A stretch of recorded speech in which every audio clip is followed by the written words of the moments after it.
Il-Partit Laburista rċieva 3 nomini għal kariga ta' deputat mexxej għall affarijiet tal-partit.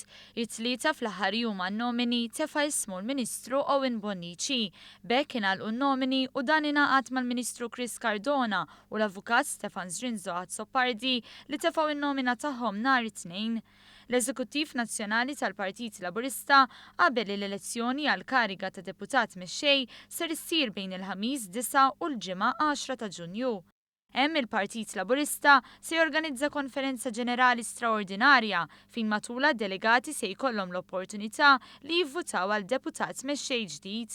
Biex kandidat ikun maħtur deputat mexxej irid jikseb 50% tal-voti u wieħed. Jekk l-ebda kandidat ma jikseb il-maġġoranza tal-voti, is-sibt 11 ta' Ġunju issir it-tieni round ta' votazzjoni u minn hemmhekk tintgħażel il-persuna li ġib l-aktar voti.